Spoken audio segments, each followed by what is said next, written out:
The work I do is focused on unleashing individuals and unleashing organizations. That's done with hands-on work with them, but also conducting primary research and thought leadership. One of the biggest influences of how I got to this point is two early factors. I'm the youngest of 10 kids, so I grew up in a community and leadership was critical. And then I'm a horsewoman, and so much about connecting with folks and thinking about creating success you can learn with the horses. So those are big shaping factors. I've had more than 20 years in large organizations, typically as the chief talent officer or a head of organizational effectiveness or leadership. That would be Heinz, the ketchup company, Hasbro, the toy company, Bank of America, Bank of Boston. My first master's is in teaching. My second master's is in organizational development. And then my PhD is in business. And so I focus on the individual and then the organization and then how businesses are effective and make money and can be more impactful and create growth. And then I started Janson Associates 10 years ago. We focus on lots of executive coaching or working to help teams be better, lots of organizational transformation, pulling them apart, putting them together, strategy, cultural evolution, creating growth. And then, as I mentioned, there's a lot of research and writing on thought leadership.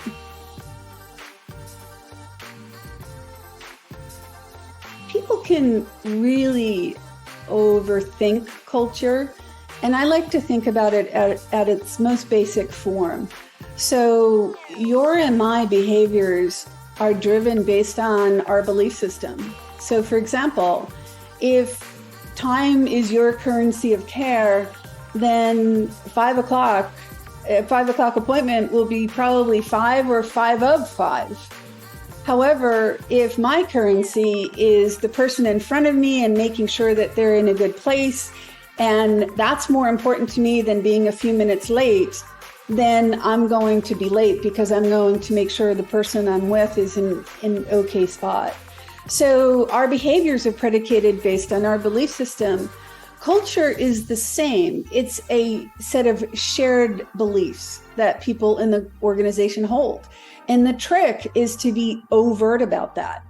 A lot of times you can have a culture by default, and that's an insidious set of behaviors that are driving often unproductive or bad behaviors. But when leaders come together and say, this is who we want to be going forward, culture conversation should be more futuristic and driving us to get there, then you hire against those components. You put them in your performance evaluation and performance management process because that should be the what and the how. You have it as part of your talent planning work. You weave it into your communications. You anchor CEO or chairman awards around the things that are most important. And then your curriculum wraps around that. You know, if we believe, for example, that we want to be very strong decision makers, that we make decisions, we don't punt, well, then your curriculum should have some supporting elements around how to make good decisions. So it's a very simple approach, but then you've got to integrate and synthesize all of those beliefs into getting the behaviors that you're looking for. You also need to coach for it. Wow, that was really great. It demonstrated this, or I think you missed an opportunity here to show more of this. Those dialogues with employees need to be much more iterative around the things that matter. You really need to be very clinical and laser-like in the types of questions that you ask.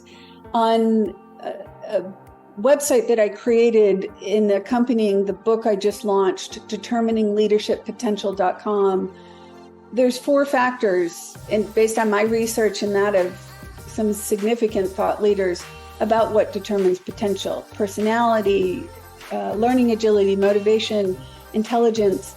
You have to really dig to hear all that people are telling you. And so the questions that you ask have to generate strong insights. And my experience is that most people are at best a 5 on interviewing, and they don't ask really deep questions. So How do you maintain your self-awareness? Or what's your hot buttons? What's going to get you frustrated, and what does that look like?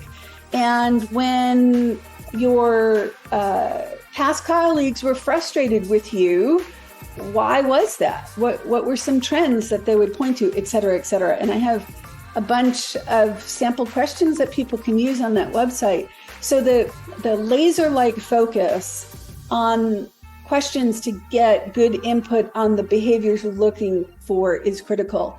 And then I think from a leadership perspective, as part of their onboarding plan, helping that leader understand exactly where they can positively impact their team or the organization, making it real for them, because it's easy for this stuff to be, very fluffy or off to the side versus making it a critical business priority as part of how they operate. So early insight, tailoring it to what it should look like for their role, early insight about how they're engaging with that. I think those are two critical success factors to help those leaders as the culture, not creators coming on board, but culture ambassadors, extend the things that are most important.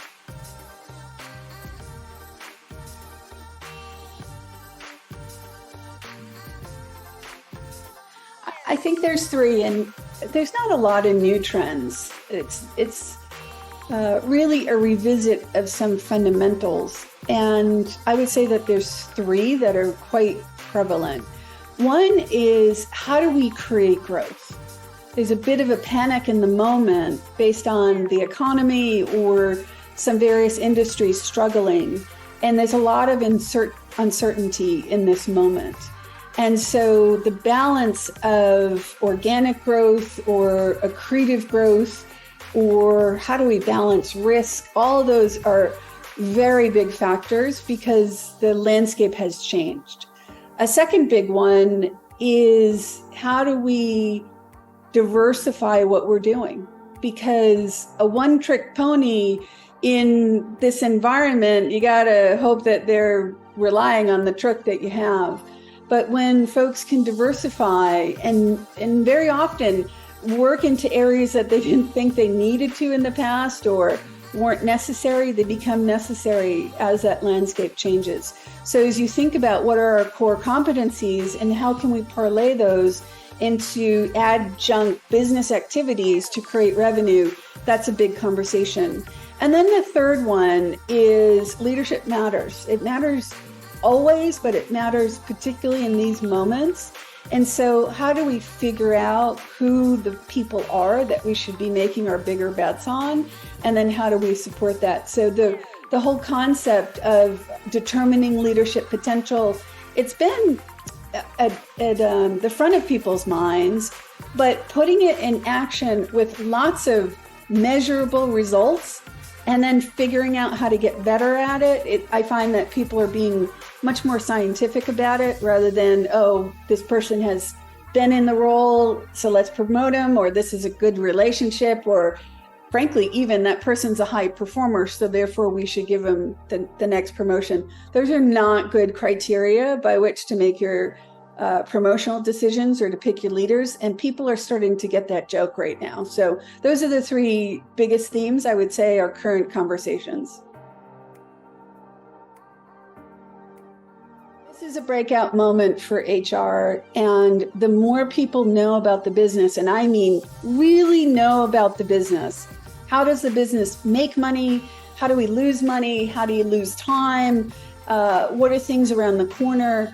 The more you can understand those things, the more value that the HR function can bring. And the combination of where are we going, i.e. the strategic plan, and then breaking that down into an operating plan. So let's say we have a 3-year strategic plan. Year 1 plus 2 plus 3 has to add up to getting us there. We then need to layer over the talent plan to ensure we have the resources that the organization needs to enable each of those business year-over-year plans. That's the intersection where we should be operating.